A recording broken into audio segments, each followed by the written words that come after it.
Og þá það lífið og listin. Mikið væri nú mannskepnan fátæk ef ekki nyti listarinnar við. Það verður nú að segjast og til mín eru tveir heiðursmenn komnir í sófann. Þeir Guðmundur Ármann, myndlistarmaður og Arnór Daði uppistandari með meiru. Sælir piltar. Velkomnir. Takk fyrir. Og gleðilegt nýtt ár, maður segir það. Takk sem leiðis, takk.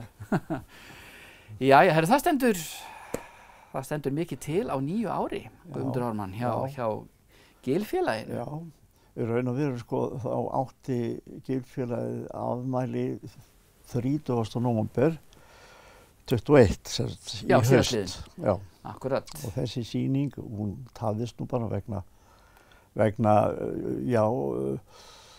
þrengsla í deiglunni. Þannig við ákváðum að færa þetta yfir áramótin sko, og setja upp sýningu sem að samanstendur fyrsta lagi úr ýmsum gögnum úr sögufélagsins. Það eru bæði ljósmyndir, blaðaúrklippur, það eru viðtöl við listamenn og við okkur sem vorum í stjórn félagsins á þessum upphafsárum.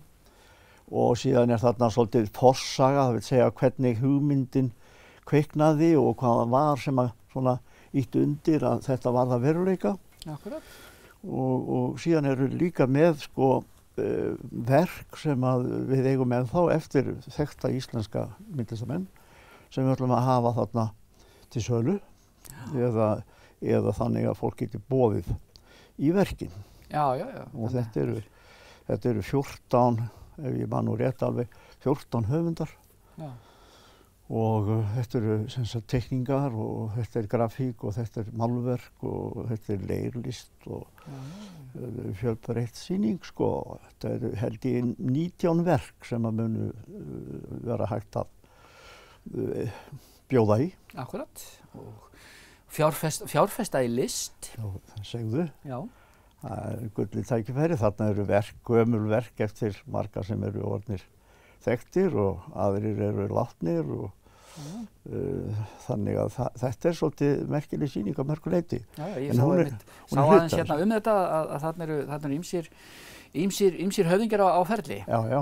Akkurat, en sko, þið áttu afmæli 30. nóvember, það Gilfélagið, og það varð 30 ára. 30 ára gamalt. Já, það var stofnað 30. nóvember 1991. Já, og það var til þess að hleypa lífi í Gilið. Já, það var þannig að eftir kosningar 1990 þá var þessi hugmynd borin fram í blöðum og meirihlutinn sem var myndaður, hann gerði þetta bara eitt af sínu þriðja atriði í málefnaskráni. Já.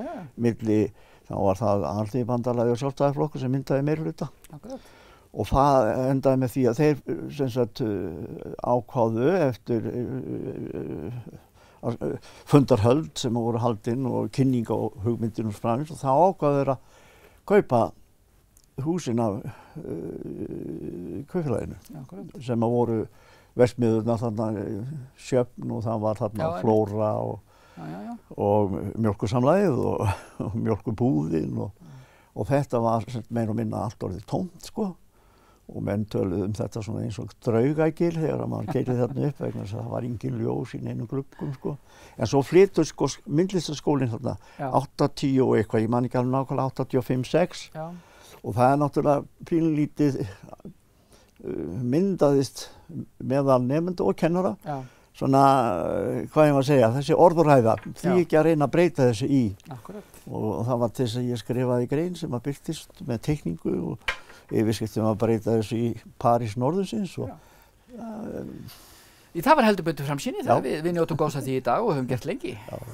Hefur þú skellt þér á sýningu þar? Nei, ekki ennþá. Ekki komið hana, ekki fara á myndlistarsýningu í Gilinu ennþá.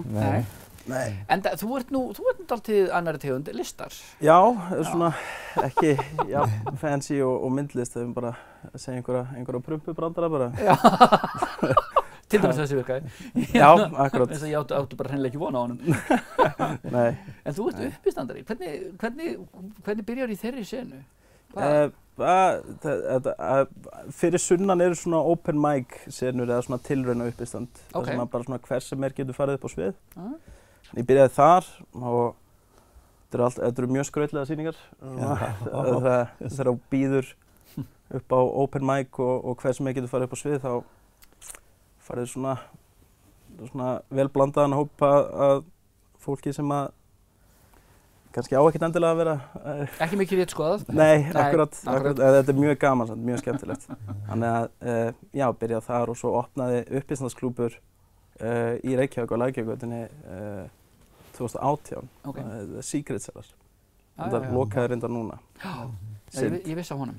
Já. Var ekki, það röglega meira, var ekki Bjarni Töframaður? Jú, Bjarni Töframaður. Var það ekki? Jú, og þeir voru með þetta, akkurat. Og þannig að þá gæti maður svona farið upp á svið svona vikulega allana, 3-4 sinnum í viku. Svona gerði hlutina þessi einfaldari. Og já, og svo svona búið að vera rosalega furðulegt væp í kringum þetta í COVID-dæminu. Já, eins og gengur sko. Já. En ertu massíft að vinna, ertu stöðugt að vinna nýtt efni? Já, ég reyni mitt best, maður verður svo leiður á því en maður er alltaf að segja sama dæmið og... Það var með svolítið svona góðum through the motions, maður svona... Já, akkurat, og svona að reyna, en það sem veist mér fínt, ég var að gefa út klukkutíma uppistand, þannig ég bara svona nánast allt sem ég átti. Það var bara svona lét ég og tók upp og var að gefa það út núna í desember, Big Small Town Kid og þannig að maður svona fær að byrja aftur upp á nýtt og svona aðeins svona...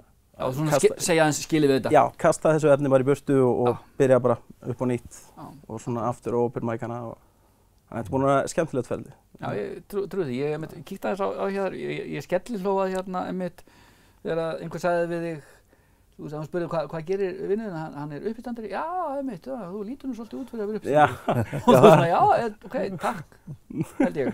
Já. Svo áttarðu á því að vinnuðinn sem er uppistandarar... Ég lít ekki Nei. Það er þetta ekkert sérstakt komið. Það var mjög gott, mjög gott. Það er eitthvað droslega gamall brandari, ef hún er að claima honum. Já, ok, mjög góður. Þú varst á YouTuberinu mínu greinilega. Ég var á YouTuberinu. Já. Já, mér varst það mjög fyndið, ég finn það. Já, takk fyrir það. Ég átti ekki von á þessu. Nei, akkurat. Element of surprise. Akkurat. En Big Small Town Kid, þú ert raunverulega Small Town Kid, þú ert hérna að norðan, hérna út með stundinni, eða ekki? Svona stór smábæjarstrákur. Já.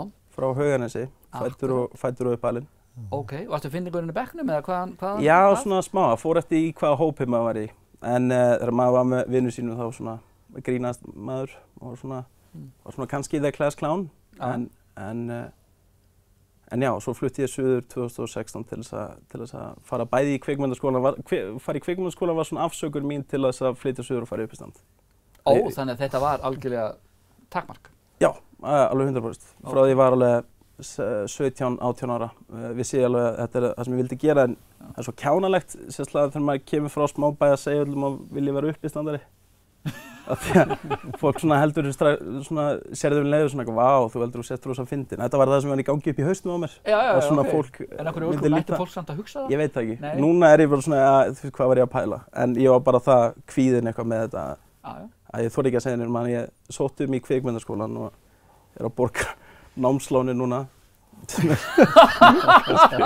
Algjör óþarfi, en jú, þetta var fínt nám.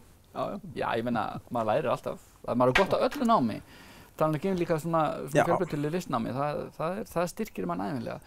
Guðmundur Ármann, hérna, ég gleymdi að spyrja þig að einu áðan, sem er bara mjög mikilvægt.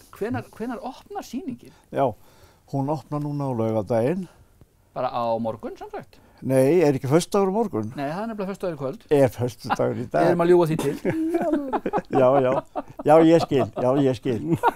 Já, á morgun. Akkurat. Á morgun klukkan 2. Sýning framöndan þér? COVID? Já, það er bara svona, COVID.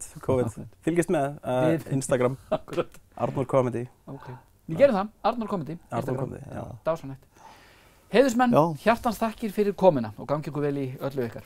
Takk fyrir kærlega. Takk.